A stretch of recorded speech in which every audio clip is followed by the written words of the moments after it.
Rahim. Chères téléspectatrices, chers téléspectateurs, salam alaikum.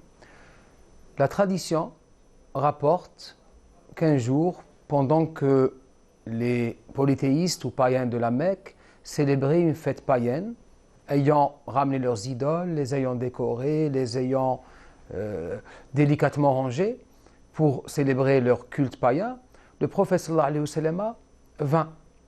En les voyant agissant comme ça, il leur dit, sallallahu alayhi wa sallam, vous avez trahi le pacte de votre ancêtre.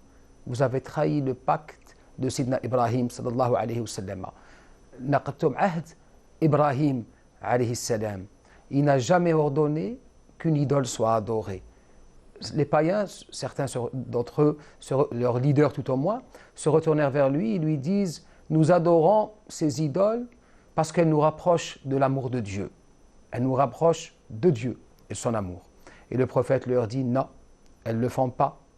In kuntum tuhibbuna Allah, fattabi'uni yuhbibkum Allah. Si vous aspirez en l'amour de Dieu, que vous convoitiez l'amour de l'Haq tabaraka wa ta'ala, alors suivez-moi et Dieu vous aimera. Ana awla bitta'dhimi min asnamikum. Je suis plus digne d'être respecté, vénéré que vos idoles. On le voit bien, ce hadith, qui est le sabab al-nuzul du verset « Fattabi'uni yuhbibkumullah » insiste sur une réalité religieuse, une réalité doctrinale, que le fait de suivre le prophète sallallahu alayhi wa sallam, al-ittiba' est source de tout bonheur et la source de tout bienfait. Le culte lui-même, la religion elle-même, est fondée sur cette notion du ittiba', cette notion de l'uswa hasana. On ne peut concevoir une religion sans le modèle humain qui incarne les attributs divins, qui incarne le message à la perfection, et qui est le prophète sallallahu alayhi wa sallam, le flambeau éclairant, as-siraj al-muniyam.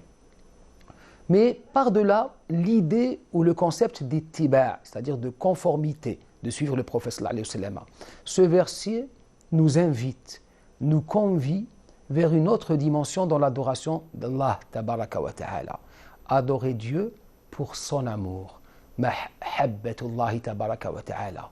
Beaucoup de versets parlent de raghaban wa rahaba, c'est-à-dire de convoiter le paradis et d'avoir peur du châtiment. C'est une réalité.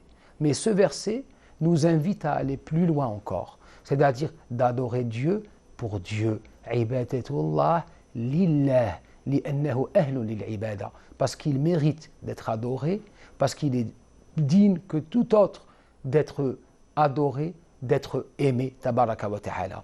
Et beaucoup de versets, d'autres hadiths, nous invitent à cette réalité. Si le Haqq tabaraka, lorsqu'il dit, da'udhu billahi minash shaitan rajim, lorsqu'il dit sayati Allahu biqawmin yuhibbuhum wa yuhibbunah, Dieu va faire venir des gens qu'il aime et que eux aussi aiment. Autrement dit, il a commencé par les aimer. C'est lui qui les a aimés en premier, pour que eux, ils aient ressenti cet amour pour le Haqq tabaraka wa ta'ala. Beaucoup d'autres hadiths, lorsqu'il est dit, sallallahu alayhi wa sallam, la yu'minu ahadukum hatta akuna ahabba an-nasi ilayhi ahab min waladihi wa walidihi wa nafsihi allati bayna yadayhi. Personne d'entre vous n'aura réellement la foi de ceux qui aiment Dieu, jusqu'à ce qu'il m'aime plus qu'il ne s'aime lui-même, plus qu'il aime son père, ses enfants et sa propre âme. C'est dire combien l'amour est important. L'amour du Haqq tabaraka wa ta'ala et l'amour du prophète sallallahu alayhi wa sallam. Le Coran fait allusion à cet amour dans le discours d'Imra'at Fir'aun. قالت ربي ابني لي عندك بيتا في الجنة. Dieu, construis-moi chez toi une demeure dans le paradis. Elle n'a pas dit construis-moi une demeure dans le paradis. Elle a dit chez toi. Les mufassirin disent al-jar qabl ad-dar, c'est-à-dire elle cherche la proximité de Dieu. Comment arriver à cette proximité? À qui réserver cet amour?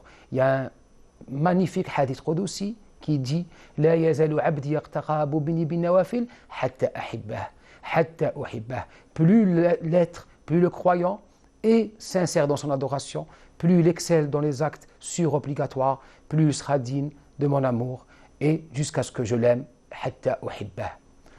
Allahumma, fais-nous dignes de ton amour, tabarakta wa ta'ala, et de l'amour de ton prophète, sallallahu alayhi wa sallam.